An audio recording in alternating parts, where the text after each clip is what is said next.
Hi guys, welcome back to another Star Wars video. Today's video I wanted to do another review or my thoughts on The Mandalorian Chapter 2. I wasn't actually going to do one because I just wanted to do an overall Mandalorian video on the previous video that I did for Chapter 1. I was just going to do that one and sort of be done with it, but after watching Chapter 2, I feel like I really just need to have a few thoughts about it. I just think that this show is just incredible, and since its release last week on Tuesday, I cannot stop thinking about it.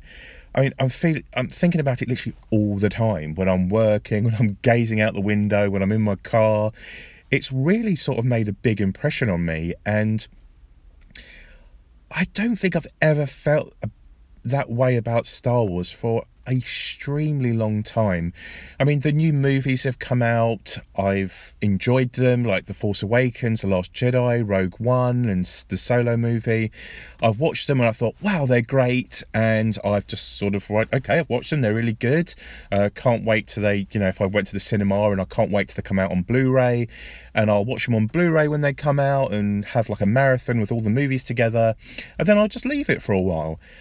But since The Mandalorian's come out, I have watched, and yeah, this might sound extremely sad, but I've watched them like several times in a day. I mean, I've never done that with any TV show ever.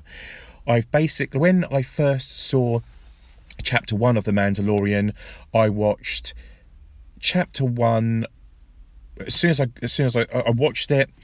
And then maybe I sort of played on my PlayStation for an hour or so, and then I couldn't stop thinking about it, so I watched it again.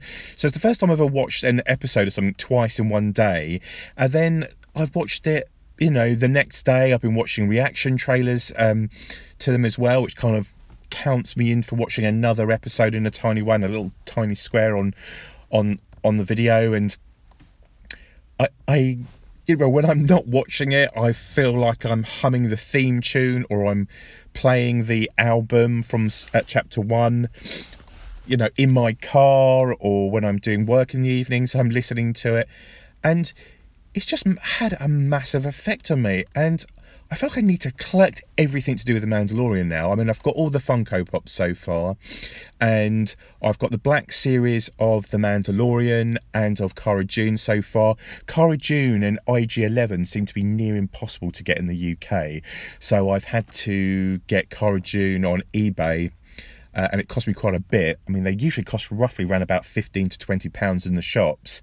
And I've paid £35 for Cara Dune because there was a UK seller selling them. So I quickly bought one and I received it the next day. IG-11 is quite tough for me at the moment because people are selling them on eBay, a couple of UK sellers, but they're about £50.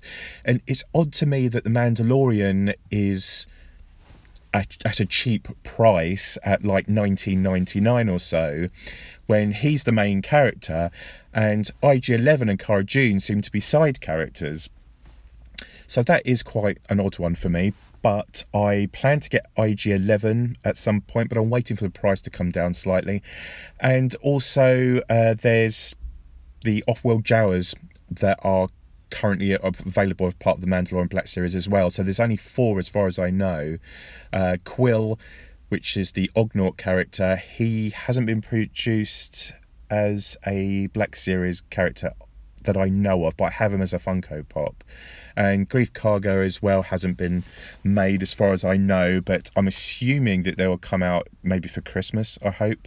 But I will collect everything I possibly can. The main thing I desperately want is a Razor Crest. I'm in love with that ship so badly. I have it as the wallpaper on my computer, and I just love it so much. And I'm waiting for something for that to come out as well. Hot Wheels currently do a very small model of the Razor Crest, but I think you can only get it in America. So people on eBay are selling it for silly money. And then I've got to pay import and carriage charges and stuff on top of that. So I'm going to have to wait a while for that, but I will get one of those Hot Wheel toys, and hopefully they actually bring out a proper model, a proper nice sized model of the Razor Crest, which I will also buy and have that on display. So that being said, I just wanted to talk it's not going to be a long video like my previous one was, about 15 minutes. I just wanted a small little video of just my thoughts of episode 2, which I just couldn't believe how it started. It was just, I'm going to say I can't believe most of the time, but I'm just so in awe of this show.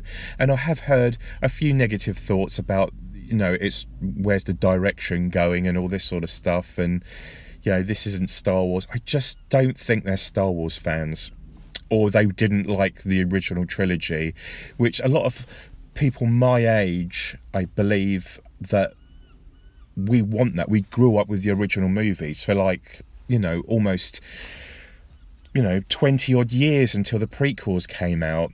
But for us oldies, that grew up in the 80s with these movies, this is exactly what we want, and we love it. And a large majority of the people that loved the original trilogy love this show, and I'm one of them. They also mentioned the Mandalorian's name in a recent video with Pedro on there, but I don't want to mention it, just in case if anyone's listening to this that they don't want to be spoilt by it, and I'd rather find out when he actually says it in one of the episodes, which I'm assuming we might get at the very end of it, maybe. It kind of reminds me a bit of like Mad Max. I don't know if anyone's seen Mad Max Fury Road. He doesn't mention his name until the very, very end of the movie. I mean, for us, we know who Mad Max is, but he says to Furiosa, Max, my name's Max. Maybe they're going for that type of vibe. I mean, there's a kind of a Mad Max cowboy vibe going at the moment, which I believe which they were going for. So maybe that's what happens at the very end, and it's a very sort of Clint Eastwood, the man with no name type of vibe that's going on with the Mandalorian, which I find really exciting. But going back to episode 2, as soon as it started out with the Mandalorian being attacked by creatures, doing this video right now, I cannot off the top of my head remember the creatures' names. I can't think of it. But while I'm in deep flow, I'll keep going. So he takes out the creatures, and he sees one of the fobs on the floor, and he realises they're after the Baby Yoda character. And now he's thinking he has to protect this Baby Yoda now, and that is his now new mission. He's obviously taken out IG-11 already, and I watched a video, and I didn't actually notice this to begin with, but in the first episode, you actually see those, I'm assuming it is the Bossk species. Is it Trandoshans? I want to say it's Trandoshans, maybe. And I didn't realise that they were when Carl Weathers' character was talking to the Mandalorian and saying that I have a new bounty for you. They were in the background and they turned around, and later on we see those characters in the beginning of episode 2, and that didn't twig to me until someone said it in a video that I watched recently. So that's a very cool thing. But once the Mandalorian has taken out the bad guys, there's just epic cinematic shot of the Mandalorian walking forward with over like the horizon and with Baby Yoda there, and this is just epic music, and it's just something you'd only get out of a movie, like a movie that you watch in the theatre, and it blew me away. And then after that, it was just a constant roller coaster of just things that I absolutely loved. When he goes over the mountainside, and you see this giant sandcrawler, which was obviously that the Jawas use, and my mouth has just dropped on the floor. And the scale of the sandcrawler, you just wouldn't be able to do that in a normal TV show. And it's obvious just by looking at it, there's a massive budget to this. It's $15 million per episode. And then he goes on this journey because the Jaws have taken the Razor Crest apart for parts because they're scavengers, and he runs after them, and there's just these really funny moments, and you can't not have a funny moment with the Jaw because just such a funny looking creature, and the noises that they make's really funny. And there was him climbing up the side of the sandcrawler and being knocked down. Again, I found that quite funny, and the fact that the Jawa's sort of been disintegrated by his rifle, I shouldn't laugh, but I thought that was quite amusing. And then he goes up against this rhino monster-looking creature, which looked like they must have spent the whole of the $15 million budget on, because it was such good CGI. And Mandalorian was fighting against it because he had to get this egg for the Jawas, because they said, you get us this egg, we'll give you your parts back. And Mandalorian was getting defeated by this creature, and he gave up, and he thought everything was over. He had no energy left, and he held out his knife, hoping that the creature would fall into the knife and that he'd be able to defeat him. But that wasn't the case. He was near to the end, and Baby Yoda was floating just next to him, and the massive, huge shock happens. He used the Force and stopped the creature from attacking the Mandalorian.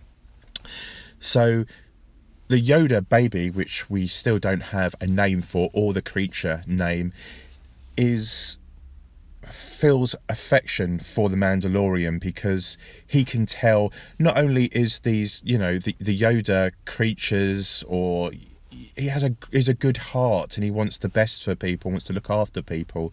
He's a good-natured creature, and we're seeing that from the Mandalorian as well. He's not just like a badass, bounty hunter. He also has heart, and he wants to protect this Baby Yoda. So we now know that the Yoda has Force abilities. And now the story is getting very interesting, and now we know why these people are after this baby to try and kill him, because he has the Force and these abilities, and it will be threatening towards this, I don't want to call it the Empire because the Empire's finished, but this new version of the Empire are threatened by it, and they need to get rid of it. Now, Dr. Is it Pershing, the scientist guy that was at the beginning of chapter 1 that wanted the Yoda species in being unharmed, there's rumours that he is some sort of clone doctor. So the rumours at the moment are thinking that was Yoda cloned, and is this a new Yoda?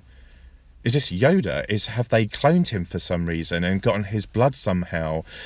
And is he going to be the new hero going forward with the Star Wars franchise? Is this like a beginning for him? Are we going to see him in future movies? Are we going to see him in future TV shows? It's just lots of possibilities, and again, they're exciting ones. But overall, the direction was great. I know that the director is directed episode 2. He's also doing episode 6 as well. I think Deborah Chow is doing the next one, episode 3. Then I have heard what happens in episode 3, which I don't want to spoil it to anybody, but I cannot wait. I've heard that episode 3 is better than episode 1 and 2, which I find extremely unbelievable, because those 2 episodes are amazing. I'm going to leave it there because I wanted to make this a short video, but I think I've possibly made it exactly the same length as the previous one, which I just wanted to do maybe a smaller one. But please leave comments down below if you're watching this video. I'm really interested on everybody's thoughts about chapter 2 as well, and if you're looking forward to chapter 3, are you going to stick with the series? Yeah, thank you very much for watching, and I will see you on the next video. Have a great day. Take care.